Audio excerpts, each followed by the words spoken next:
before, they are criminals before, di po ba? But the Lord changed their hearts. Ano po? Pero yung integrity na yon, yung integrity ay nagiging natin kapag binago na tayo ni Lord. Even na tayo, pag nakita ka, dati yung dati yung addict. Pero kapag binago ka na ni Lord, nandun na yung integrity mo. Ano po? Yung integridad ng pagiging isang Kristiyano. Kapag nakita ka nila, yan yung binago ni Lord. Di ba ba? So napaparangalan si Lord sa buhay mo. Kasi yung past mo, parang nawawash out. Nawawala yun dahil binago ka na ni Lord. Because God changed your heart. Ano po? Then sabi dito, the quality of being honest and having strong moral principle. Ano ba yung moral principle? Standard of right and what's wrong in a person or a group, di po ba? Sa GTY na kinabibilangan natin, may integrity, hindi po ba? Kasi makikita dun yung pagiging isa, na even we are different in attitude, in characters, in sa past natin, pero yung community as a whole ay may integridad. Di po ba? Nakikita natin yung integrity kasi nandun si God. Siya yung parang nag-a-uplift sa atin. Then sabi pa dito, moral upright, morally right. So, ikaw, na binago na ni Lord, kailangan yung moral mo ay nandoon. Yung dati mong pagkatao na mali, wag mo nang ulit-ulitin na binago ka na ni Lord Wag mo nang patuloy na isasawsaw yung sarili mo sa pagkakamali na ginagawa mo. Kasi hindi yun napaparangalan si Lord, di po ba? Na nag-testify ka dito na ikaw ay binago ni Lord, pero pagdating ng isang araw, nandun ka na naman, lumulublog ka na naman sa kasalanan, hindi yun nakakatulong sa'yo bilang Kristiyano. Ano po? Yung heartbeat mo kay Lord, na baguhin ka niya araw-araw, na maging example ka sa iba. Ano po?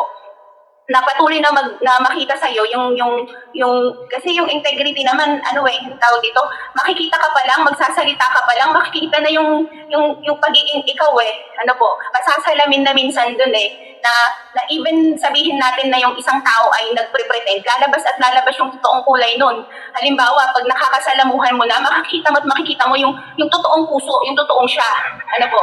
Lalo na, sabi ko nga dito, I've been here for 4 months sa Popo live stream, pero nakikita ko na yung difference ng bawat isa, yung weaknesses ng bawat isa, yung minsan nadadako ko sa ibang panel, nakikita ko na meron yung mga nag-gossip, ganon, pero nakikita ko yun, pero nakikita ko din na meron talaga na binago sila ni Lord.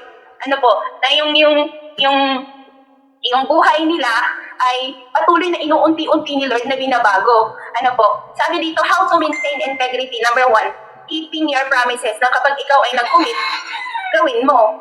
Nakikita ko yung magandang example dito sa buhay ni Ate Merly Kasi sabi niya, halos 100% daw nagagawa niya yung kapag iniatang sa kanya yung trabaho. Wow, nakaka-inspire naman. Sabi ko, minsan ako, nagigilty ako kay Lord kasi hindi ko nagawa minsan kasi marami akong mga emergency na ginagawa, ganon. Number 2, sabi, refusing gossip. Hindi nakakatagtag ng integridad ng isang tao. Kapag usapan niyo yung buhay ng ibang tao, pwede namang pag-usapan yung buhay ng ibang tao just to learn sa experiences nila. Pero may naririnig ka kasi minsan na kapag pinag-uusapan nila yung buhay ng ibang tao, yung parang ginajudge nila, ganon, di ba? Tayo din naman, minsan na pag-uusapan natin yung buhay ng ibang tao, pero in a positive way, hindi yung parang, alam mo ba, kasi ganito, gano'n, di ba, gano'n. So, ayun. Then, andito pa rin yung integridad, sabi dito, fighting faithfully, mag-times tayo daw faithfully, kaya ini-encourage din tayo nung kahapon sa anniversary na kapag tayo ay nakakatanggap ng blessing, i-bless din natin yung iba sa pag-send sa blessing fund. Kasi nakita ko yung mas malawak na vision ng sinalihan ko na hindi lang pala basta-basta na maglalaro ka dito, nandito na, napakalawak nung pwede nating gawin para lalo bang ma-expand at lalo ba tayong ma-develop bilang tao at yung integridad natin makita ng bawat isa. Ano po. Then, doing your best at work. Yun pa yung para ma-maintain daw natin yung integrity natin. Do your best. Ano po, nakita natin yung best natin na be a blessing to others. Hindi yung sabi kahapon, isip ka naman nag-share. Parang sa Ilocano, nag-imot ka launa yan. Parang gano'n. Yung share your blessing also. Maging pagpapala ka din sa iba. Kapag nakakatanggap ka, maging pagpapala ka din. Ano po? and deal with one another. Mahirap yun. Yung kasi sabi, we refuse to wear masks and play games. Sabi dito eh. Iaano ka ni Lord eh. Mapapahiya ka lang kung nandun ka sa time na gano'n na ikaw ay nagpe-pretend na kunwari bait-baitan, gano'n-gano'n. Ang tawag dito, i-unmask ka ni Lord eh. I-unmask ka niya kung ano ka talaga. Ano po, kung ano ka talaga. Kaya, pabago tayo kay Lord at patuloy na kakitaan tayo ng integridad bilang mga mananampalataya, bilang mga tinawag ng Diyos, bilang mga devotional leaders, bilang mga host, bilang mga tao, bilang mga brothers and sisters dito sa Popo na makita ka pa lang ay nabibless na sila, makita ka pa lang, makikita na yung glory ni Lord sa buhay mo. Ano po? Ako dati, sabi nila sa akin, bakit ngayon para ka ng pastora malamit? Sabi nila sa akin. Kasi patuloy na pinapabago ko kay Lord yung buhay ko. At sa lahat ng aspeto dapat sa buhay natin, nakikita yung integridad ng pagiging Kristiyano mo. Ano po? Na kung dati, manamit ka, nakaka-seduce or something, babaguhin yun ni Lord kung ipagkakatiwala mo sa Kanya. Yung pagsasalita mo, dati, bulyaw ka ng bulyaw, salita ka ng salita ng kung ano-ano, babaguhin yun ni Lord. Ano po? Kung dati, lagi ka sa mga tambayan ng mga marites, babaguhin ka ni Lord. Si Lord lang ang makakapagbago sa iyo. Ano po? Kaya magpatuloy tayo na makinig ng kanyang mga salita. Minsan nakaka-ouch talaga, pero yun yung tama, yun yung dapat. Na hindi natin ituturo na ikaw yun. Ikaw yun. Siguro siya yun, yung pinatatamaan. Huwag tayong ganun. Kung hindi, laging sarili natin titignan natin para yung babaguhin tayo ni Lord. Yung process ng pagbago ni Lord, makikita sa atin. Ano po? Huwag nating tignan yung mga sinishare na negative. Kung hindi, yung wholeness ng pagiging tao natin, i-evaluate natin. The way we speak, the way we stand, the way we communicate with others, yung buhay natin kapag nasa outside po tayo, yung buhay natin kung paano natin communicate yung family natin, yung buhay natin kung paano tayo makipag-interact sa ibang mga tao dito sa Popo, ayun, yung kakikitaan tayo ng integrity, yung glory ni God sa buhay natin. Ayan, parang napadami na akong sisilay. Okay, so ayan po, isang mapagpalang araw po sa ating lahat, at sa Diyos po ang pinakamataas na papuri. God bless you, Dami, even though you can understand everything, but I know that the Lord will bless you more and give you the strength to find a good job. Yes, hallelujah, Lord. And next time, we use your panel again. And God bless you, sister. Back to you, Melay. Amen. Thank you, Ate Iyang, for dadagdag sa na-share ko. Oo, totoo yun. Maging blessing tayo to others. But, mas maganda talaga maging blessing tayo to others kahit di nila alam. Or di mo kailangan ipagsigawan sa buong mundo na tinutulungan mo siya. Na ang tawag dito yung kailangan malaman ninyo na tinutulungan ko si ganito, si ganyan. Maganda talaga na si Lord lang yung nakakaalam. Some of you, wala dito yung iba. Siguro yung I'm not bragging. I just want to share sa inyo kung gaano kaganda yung mag-bless ka ng others kahit hindi nila alam. Kasi, Lord, secretly, nag-bless din sa malisip. And talaga yung hindi ko pinapaalam sa tao. I'm just, tawag dito, tinutulungan ko siya to other people din. So parang, ito, ganito. Pero huwag ko sabihin na ako yun. Ganyan. Mas maganda yung hindi mo kailangan sikawan sa buong mundo na ay, ako, binigyan ko sige ito, ganyan. Mas maganda talaga yung so, secretly din, mag-bless sa atin. So, anyone pa want to share? Okay, go, Ma'am Sim. Good morning to everyone. Good morning to Sister Dami. Yes, in the morning, Sister Dami, I go to your panel and you are in the another panel. So, sorry to interrupting you. Maybe you are doing your CS, but still, I told you because it's already coming 4 o'clock already. So, we are blessed that we are together again here. And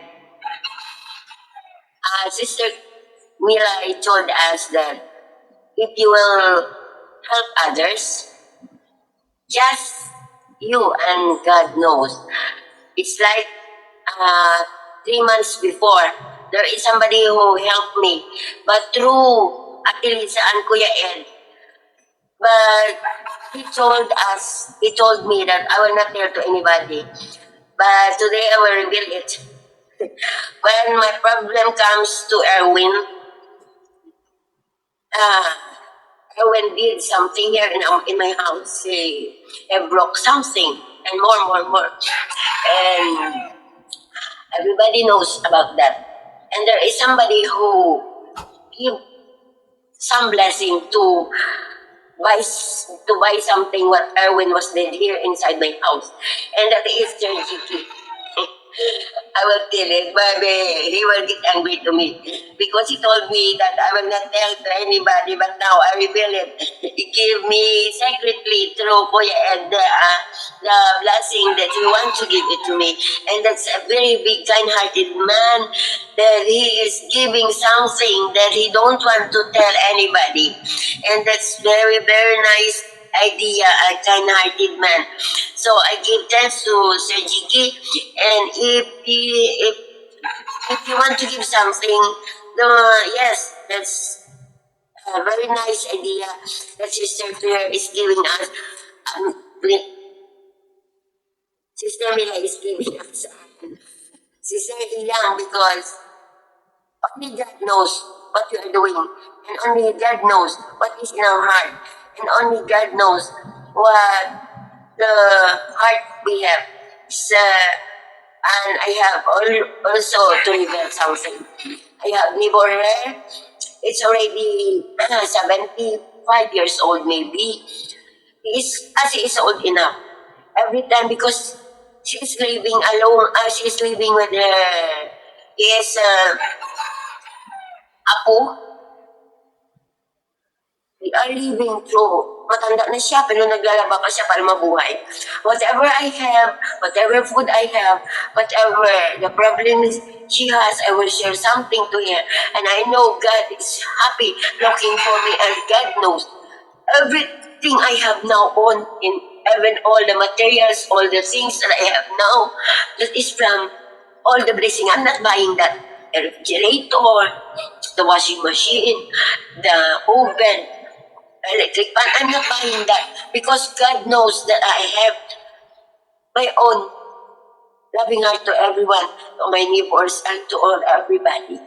And even though I am growing up until now, because everything is gone, because of my son, lahat ko ano ko for, so that makalaya siya sa jail. So, pero God knows. And He give me all I want, all the blessing. He give it to me. And yun lang po. And thank you for the panel of Sister Dami and to all who's thinking. And please, Sir Jiggy, don't get angry to me because I reveal that you are a kind-hearted man. And I thank you, everyone. God bless. Mahal ko kayo. I love you all. I love you.